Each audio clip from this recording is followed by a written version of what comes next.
ఇదే Google pin. Google యాడ్సెన్స్లో ఎలా submit చేయాలో ఇక్కడ ఇన్స్ట్రక్షన్స్ ఇచ్చారు. సేమ్ ఇలానే సబ్మిట్ చేయాలి. నేను ప్రాసెస్ చెప్తాను చూడండి. మీ మొబైల్లో గూగుల్ ఓపెన్ చేయండి. ఇక్కడ సెర్చ్ బార్లో గూగుల్ యాడ్సెన్స్ అని సెర్చ్ చేయండి. ఇక్కడైతే ఫస్ట్ సైట్ ఓపెన్ చేసేసి సైన్ ఇన్ అవ్వండి. మీరు ఏ మెయిల్ తోటి అయితే లాగిన్ అయ్యారో అదే మెయిల్ తోటి లాగిన్ అవ్వండి.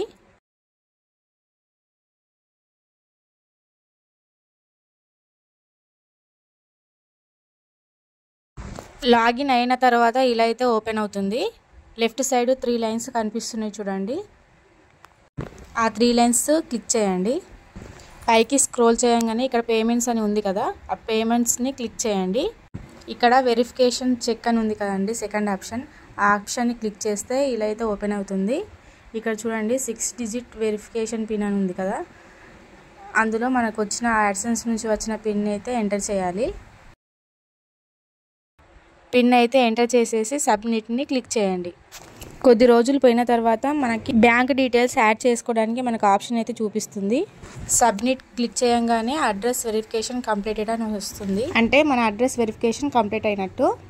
మీకు ఇంకొక విషయం చెప్పాలి. అది ఏంటంటే మనకి మానిటైజేషన్ అయిపోయిన తర్వాత మనము అడ్రస్ ఇచ్చేటప్పుడు చాలా జాగ్రత్తగా ఇవ్వండి. పిన్ టు పిన్ కరెక్ట్గా చెక్ చేసుకొని మీ ఆధార్ కార్డులో ఎలా అయితే ఉందో అలానే డీటెయిల్స్ ఇవ్వండి. ఎందుకంటే పిన్ మనకి 3 సార్లు పంపిస్తారు, మిస్టేక్ అయితే తర్వాత పంపించారు. కరెక్ట్గా చెక్ చేసుకొని పిన్ టు పిన్ చూసుకొని అడ్రస్ అయితే ఫిల్ చేయాలి. నేను చెప్పిన డీటెయిల్స్ మీకు నచ్చితే సబ్స్క్రైబ్ చేయండి, లైక్ చేయండి, మీ ఫ్రెండ్స్ అండ్ రిలేటివ్కి షేర్ చేయండి.